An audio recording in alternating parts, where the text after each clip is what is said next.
Good evening and welcome to the Thursday's edition of the Regional News.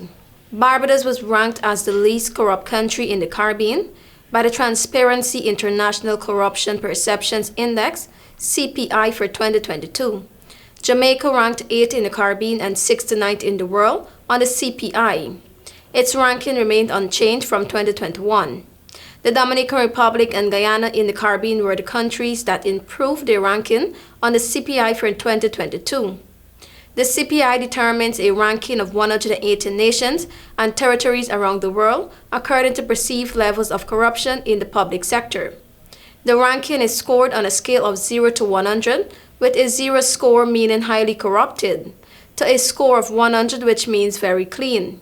Overall, the global average figure representing the global average of corruption has remained essentially the same, 43 of 100 for more than 10 years.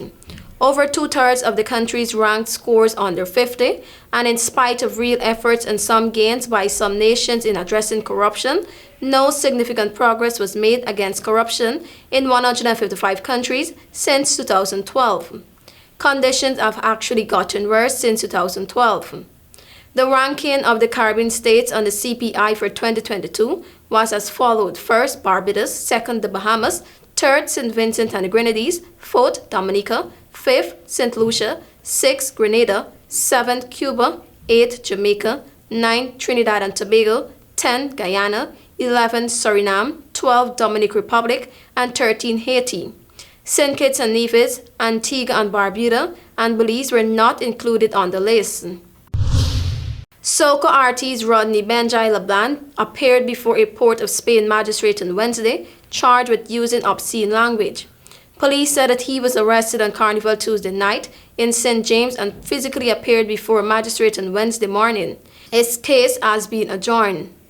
In 2010, Benjai was arrested in San Fernando during a fete for obscene language and spitting on a police officer.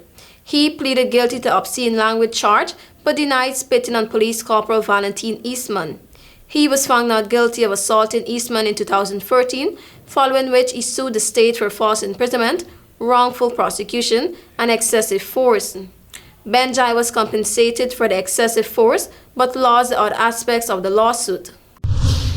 The size of Jamaican economy should return to pre-pandemic levels a year ahead of expectation, the Planning Institute of Jamaica (PIOJ) recently predicted. It signals a recovery from one of the worst recorded shocks in Jamaica's history. In 2020, the Jamaican economy lost 1/10 of the value when COVID-19 measures resulted in the temporary shuttering of the entire industries to contain the spread of the virus. Gross domestic products (GDP), a primary measure of economic output, stood at $2.1 trillion in 2019, based on market prices, according to the Statistical Institute of Jamaica. The Financial Gleaner estimates that for the calendar year 2022, the value of GDP will increase beyond $2.5 trillion, based on the annualized 9th-month estimate of $1.92 trillion in 2022. The PIOJ estimated growth at 5.1%. All industries are estimated to have recorded growth in output, with the exception of one, the construction and mining and quarrying industries. PIOJ said, going forward, as more industries recover, the PIOJ head and team expects growth for the economy, but a slower pace. For the upcoming fiscal year ending March 2024, the economy is projected to grow within the range of 1.0% to 3.0%. It represents a return of the long-term trend of growth, PIOJ said. Jamaica's growth since the 1990s and prior to the pandemic hovered at around 1.0% per annum, performing well below its peer in the Caribbean region. Thank you for watching. I'm TIANA.